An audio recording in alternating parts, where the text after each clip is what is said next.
problema ético. É certo permitir o sofrimento de animais como cobaias para produtos de beleza? Uma questão científica. Esses testes são confiáveis? A Comissão de Ciência e Tecnologia procura as respostas. Na pauta da comissão está um projeto que restringe as pesquisas.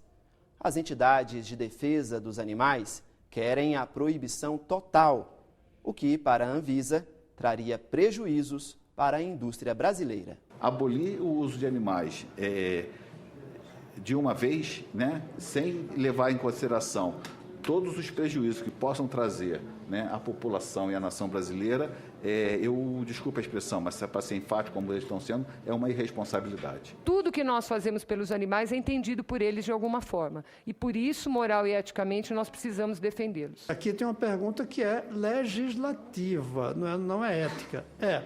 Justifica adiar a aprovação desse projeto ou não? Veja agora, no Em Discussão, como foi a audiência pública sobre o uso de animais na pesquisa de cosméticos. A utilização de animais para atividades científicas e de ensino vem ocorrendo há mais de 2000 anos, como relatado por Hipócrates, que data da época de 450 a.C., relacionando à época órgãos humanos doentes com os de animais. Hoje, sem o uso de modelos animais para testes toxicológicos, ou seja, testes de segurança, não seria possível desenvolver em conjunto novos medicamentos. Sim, é preciso melhorar a capacidade preditiva dos testes toxicológicos. Sim, é preciso desenvolver métodos alternativos validados capazes de minimizar o risco de medicamentos ineficientes. Porém, este desafio, que é mundial, é um caminho ainda a se percorrer.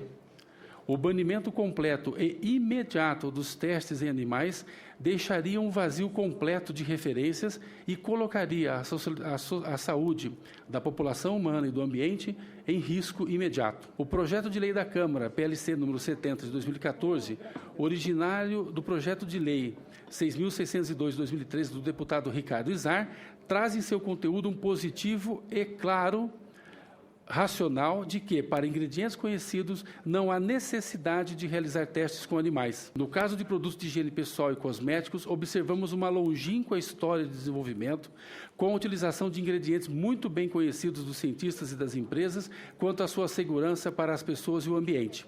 Deste modo, há coerência em utilizar tal conhecimento existente e não se repetir testes já realizados. Outro ponto importante desse projeto de lei é a ressalva para ingredientes com efeitos desconhecidos. E essa ressalva de vedação terá efeito em até 5 anos, a partir do reconhecimento de métodos alternativos capazes de comprovar a segurança para o uso humano. Os cientistas desejam, em geral, contribuir para o desenvolvimento da qualidade de vida das pessoas e do ambiente em seu aspecto mais amplo.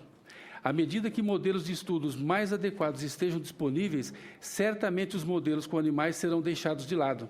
Contudo, no presente momento, há enorme necessidade de recursos para o desenvolvimento de estratégias integradas de testes para substituir o uso de animais. O uso de animais para definição de risco tóxico de substâncias candidatas ao uso de higiene pessoal e cosmética não se justifica em hipótese alguma. É sabido que os desfechos toxicológicos tópicos, como o Grangeiro comentou, já contam com uma variedade considerável de métodos alternativos validados ou em fase avançada de validação. E que nos desfechos sistêmicos, como genotoxicidade, toxicidade reprodutiva, carcinogênese, por exemplo, ainda há muito o que se trilhar. Mas a validação não é um ponto pacífico entre os pesquisadores, isso é importante frisar.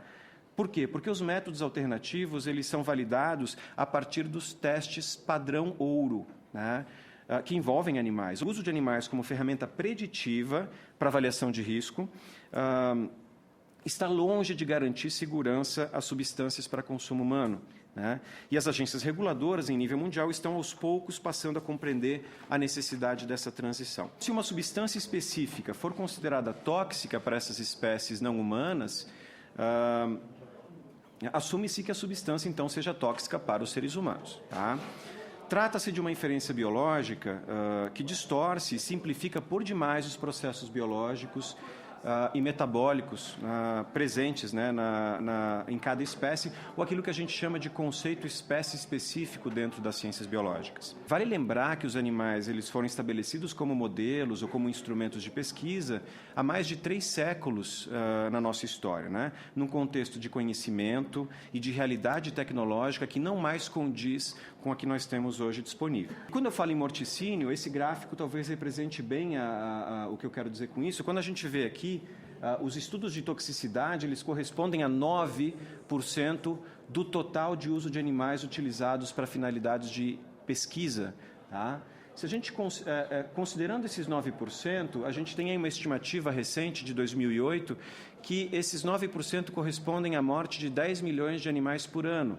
Né? Quer dizer, não é um número irrelevante. Um dos ensaios mais clássicos para avaliar a toxicidade é o ensaio com roedores, tá?